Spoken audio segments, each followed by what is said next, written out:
A terceira leitura da Parashá de Ki Tetzé, quando você construir uma casa nova, você vai fazer um parapeito para o seu teto, e você não vai colocar sangues na sua casa, porque talvez aquela pessoa que vai cair da sua casa. Quando você vai construir uma casa nova, no Rumash de ontem terminou falando sobre a mitzvah de Shiloh HaKen, de mandar enxotar a mãe para pegar os ovos ou os passarinhos, os filhotes.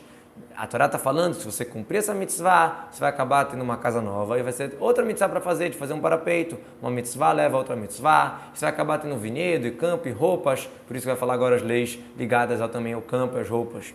Ma'ake é uma mureta em volta do teto, como Uncas traduziu, teiaca, ou seja, igual o tic, igual a bolsa que protege o que tem dentro dele, o parapeito ele protege da pessoa cair. Que pola no felo vai cair, o que vai cair, fica meio redundante traduzir em português, é apropriado essa pessoa cair, ou seja, se alguém tem que passar um prejuízo ou tem que ir além se machucar ou vir a falecer, tem algum motivo. Mesmo assim, você não pode fazer que vai desencadear essa morte por sua conta. Coisas boas vêm através de pessoas boas e castigos e coisas ruins vêm através de pessoas ruins. Então você tem que cuidar de colocar o parapeito na sua casa e de ter uma segurança muito boa.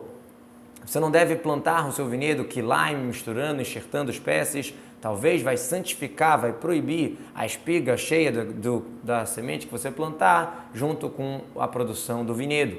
Quilaim, enxerto, misturar, por exemplo, trigo com cevada com um caroço de uva, bemapoleté, tudo isso misturado na mão e plantar, isso é uma proibição. Pentigdash, a tradução do unclus tisaav, de ficar impuro, de ficar não apropriado, de ficar abominável. Usa a expressão tikdash, de santificar, mas porque essa palavra pode ser usada no sentido de não usar, de ficar santo, de ficar distante, tanto para coisas boas, como o Hekdesh, que é santificar o Beit HaMikdash, tanto para proibição, usa a expressão Kiddush, no sentido de separado, reservado, como a gente encontra também em Isaías, que Kidashtir, já te separei, já reservei, não é para usar. Hameleá, a cheia, ou seja, está falando daquilo que vai acrescentar com a semente, que vai crescer, então você vai acabar proibindo, você não vai poder usar aquele vinhedo, aquele trigo que vai nascer ali, uma coisa vai proibir a outra por estar sido misturada. Você não pode arar com boi e com burro junto, e na verdade qualquer duas espécies do mundo você não pode misturar, e não só arar, como também dirigir com eles também amarrados ou carregando qualquer coisa, não pode usar duas espécies diferentes, é até uma questão de você não forçar nenhum dos animais, não fazer sofrimento para os animais. Você não pode vestir chatnez, que é lã com linho misturado, tsemer, pistimer dav, lã e linho junto. A palavra chatnez quer dizer mistura. Os sábios também explicam que a palavra chatnez é um acróstico de shua, tavui e nuz. Shua é quando você alisa o pano, tavui quando você afia e nuz quando você realmente conecta um com o outro. Tranças você vai fazer para você sobre os 4 pontos da sua roupa que você vai se cobrir com ela, ou seja, do tzitzit. Mesmo se for misturado lã com linho, por isso que a Torá fala da mitzvah do tzitzit logo em seguida. Teoricamente, se eu tiver uma roupa de linho e amarrar fios de lã de tzitzit, não seria uma proibição, mas os sábios já proibiram isso aqui também. Quando o homem vai casar com uma mulher e ter relação com ela e odiá-la, ou seja, no caso, no final, por conta dessas brigas, dessas situações, vai acabar odiando ela, e ele coloca para ela tramas de coisas, ou seja, palavras para tentar acusar ela, e vai tirar sobre ela um nome ruim, falar que ela fez alguma coisa de errado, vai falar, essa mulher que eu casei, e eu me aproximei dela, mas eu não encontrei que ela era virgem. Como assim? Um pecado leva a outro. Por conta do ódio, vai acabar levando para o Lashon Hará e pode acabar falando até uma mentira sobre uma mulher que não fez nada disso. Essa mulher, daqui a gente aprende que só pode falar a acusação na frente da pessoa que está sendo julgada, na frente do baldim, da pessoa que você está discutindo, disputando com ela. Então, o pai da jovem e a sua mãe vão pegar e vão expressar, mostrar as provas que ela realmente é virgem, que ela não fez nada de errado, para os anciãos da cidade, ou seja, para o tribunal do portão, ou seja, para o Beidin. Por que o pai e a mãe, justamente aquelas pessoas que cuidaram, que fizeram crescer esses frutos ruins, já vão se desprezar por conta dela? Ou seja, só de ter um argumento já pode ser um sinal que ela não está seguindo o máximo da regra de tzniut. Mas o que está acontecendo aqui é que o homem noivou com a mulher e agora está alegando que ela teve relação com alguém depois de noiva, e os pais vão tentar trazer prova que não. E vai falar o pai da jovem para os anciãos, para o tribunal, essa filha eu dei para esse homem e ele está odiando ela e por isso que ele está inventando coisas para ela. Ou seja, de novo, não tem permissão da mulher falar perante o marido, o pai vai falar. E eis que ele colocou tramas de coisas falando, não encontrei provas que ela é virgem, e essas são as provas que ela é virgem, diz o pai. E vão estender a roupa, ou seja, vão deixar claro perante o tribunal. Isso tudo é um exemplo, né? Estender a roupa, ou seja, deixar branco e claro como uma roupa limpa. E vão pegar os anciões da cidade, aquele homem, vão castigar ele de chibatada com força, etc., por ele ter alegado uma coisa que é falsa sobre essa mulher. E vão castigar ele uma pena de 100 moedas de prata e ele vai pagar para o pai da jovem, porque ele está falando mal, Motzi Shemra está falando um nome ruim e é mentira sobre uma jovem do povo de Israel e ele vai casar com ela, não vai poder se separar dela todos os seus dias. Obviamente que se ela quiser se separar, ela pode, mas ele não tem mais o direito de se separar dela.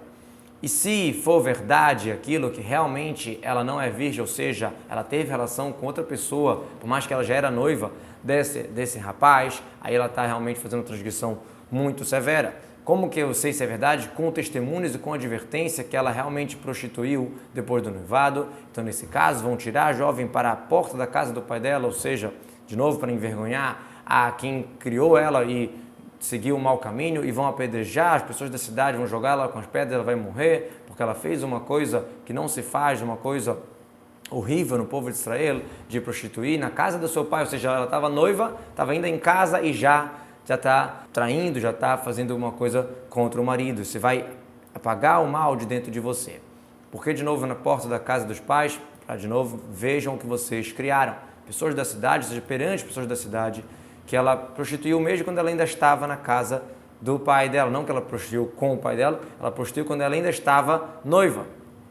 Quando se encontrar um homem que está deitando com uma mulher que ela é casada, os dois vão morrer. O homem que está deitando, que tem relação com a mulher, e a mulher, você vai exterminar o mal do povo de Israel. Aqui usa a expressão metugam shneim, vai morrer também os dois. Vem te falar que a proibição é quando realmente tem uma relação que os dois têm alguma parte. Vem excluir casos que as pessoas ficam se aproximando sem a mulher ter proveito disso, ou seja, sem ter realmente uma relação. Então, nesse caso, não é pena de morte, por mais que é proibido e muito errado. Também vem incluir também pessoas que vêm depois, ou seja, mesmo que não é a primeira pessoa que tem relação, também seria proibição. Outra explicação, também vem incluir o feto, que se ela estiver grávida, a gente não vai esperar ela nascer, vai matar ela mesmo assim, lei da Torá. Quando tiver uma jovem virgem noiva para um homem e alguma pessoa encontrou ela na cidade e deitou com ela, exatamente por ela estar na cidade acabou acontecendo isso, ou seja, a fenda chama o ladrão. Se ela tivesse talvez um pouco mais de discrição, não ia acontecer aquilo. Obviamente que isso não é uma regra para todos os casos, mas pode ser uma lição para a gente isso. Vocês vão tirar os dois para o portão da cidade e vão apedrejá-los, ou seja, jogar do segundo andar e vão morrer. A jovem, por não ter gritado na cidade, se ela tivesse como se salvar, ela não fez nada. E o homem, por ter forçado essa mulher, essa esposa de alguém, você vai exterminar o mal de dentro de você. Agora, se você encontrar no campo, ou seja, se você entender que ela não tinha como se defender, essa jovem noiva, e o homem forçou ela e deitou com ela, então só o homem que vai morrer, e ela não. Para a jovem, você não deve fazer nada, ela não tem o pecado e a pena de morte, porque é igual alguém forçar e matar alguém, a mesma coisa, ela foi forçada a esse assunto, não foi de livre, espontânea vontade. Pelo sentido literal, o sentido é, já que ela foi forçada, então é como alguém que queria matar alguém e forçou ele, é a mesma coisa que forçaram ela a ter essa relação. Os sábios vêm explicar aqui um outro assunto, que na verdade é que essa comparação da jovem que foi forçada a ter relação e sobre alguém que mata alguém, vem primeiro te ensinar, olha, você não deve fazer nada para ela porque ela está sendo forçada, igual como alguém chegar e matar alguém forçadamente, mas acaba aprendendo uma lei em relação a questões dos 3 pecados que a gente tem que morrer e não fazer, que é idolatria, prostituição, relações proibidas e homicídio. Assim como você não pode, se alguém chega, bota uma arma na cabeça e fala, mata fulano ou eu te mato, você não pode matar o fulano. A mesma coisa, relações proibidas, se alguém coloca uma arma na cabeça e tenta obrigar alguém a fazer uma relação proibida, você deve morrer e não fazer. Que no campo esse homem encontrou ela gritou a jovem noiva, mas não tinha quem salvasse ela. quando um homem encontrar uma jovem virgem que não está noiva e segurou ela e teve relação com ela, e vocês encontraram os dois, então o homem que deitou com ela vai dar para o pai da jovem 50 moedas de prata e vai ser como esposa para ele, por conta dele fazer ela sofrer, e não pode mandar ela embora toda a sua vida. Obviamente que se ela quiser se separar, ela tem todo o direito, ele não tem o direito. Um homem não deve ter relação com a esposa do seu pai e não deve revelar a roupa do seu pai. Ou seja, loikar não é casamento, não funciona o kiddushin se alguém tenta casar com a esposa do pai.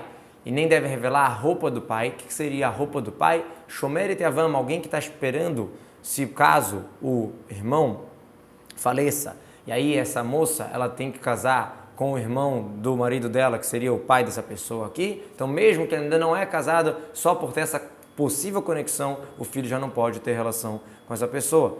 E por mais que isso a gente já entende pela proibição de irmão do seu pai, que é a esposa do irmão do pai, mesmo assim tem duas proibições e vem também conectar com a questão do mamzer, que só é chamado de mamzer quando ele vem de relações proibidas, que são penas de caret, e também de dedução óbvia, a gente vai falar sobre penas da morte no tribunal. Mas a gente sabe que todas as proibições que tem das relações proibidas, se elas têm pena de morte, elas também têm caret, ou seja, se o tribunal não puder executar por algum motivo, existe o castigo que Deus faz, ou que morre sem filhos, ou que morre cedo, ou um castigo espiritual. De qualquer forma, só é chamado de mamzer quando tem a relação proibida nesse nível. Se for uma proibição menor, não tem essa lei. A gente sabe que tem uma lei que muitas pessoas confundem, que quando a pessoa não cumpriu o mikveh, não fez a pureza familiar, o filho que nasce não é mamzer, como tem pessoas que confundem. Não deve vir pessoa da cá, o krut of rabik halashem, uma pessoa que tem os órgãos de reprodutores machucados, não pode casar normalmente. Pessoa da cá é aquele que os seus testículos foram machucados ou esmagados. Krut of ha, que o próprio membro foi cortado, por isso a palavra chrut, que é nichrat, e ele já não tem mais um fluxo contínuo do sêmen, sim, fica só gotejando, escorrendo, por isso que chama shofra, de ficar escorrendo, e não consegue gerar filhos, por isso ele não pode casar com uma situação normal. Não deve vir um mamzer e se casar com alguém da congregação de Deus, também a 10ª geração não deve vir na congregação de Hashem, ou seja, ele não pode casar uma judia tradicional. Loiavô não vai vir o amonita e o moavita na congregação de Deus, também a 10ª geração, eles não podem se converter ad olam eternamente. Loiavô amoni, de novo, não pode casar com uma judia normal. Por quê? Por que motivo esses povos não podem se converter? O amonita e o moabita, o homem, por conta deles não anteciparem vocês com pão e com água no caminho que saíram do Egito, e por ele ter contratado, pagado o Bilam ben Beor de Petor para te amaldiçoar, ou seja, e aldevar sobre o dito, sobre o conselho que eles deram para fazer pecado, como a gente sabe que eles fizeram o povo ser pecar com as midianitas, no caminho, ou seja, quando vocês estavam confusos, estavam no caminho, e eles aproveitaram do momento para atrapalhar o povo de Israel. E Hashem teu Deus não quis escutar para Bilam e transformou Hashem teu Deus para você a maldição e bênção que Hashem te ama. Você não deve buscar a paz deles nem o bem deles toda a sua vida para sempre. Daqui a gente vê que em geral está escrito que vai morar com você e você protege, você ajuda. Nesse caso não, você não deve buscar a paz dos amonitas e dos moabitas. Obviamente que esse povo não existe mais hoje em dia, já desde Sanherib, que já se misturou todos os povos, e não temos um povo específico para falar que eles são os amonitas ou moabitas.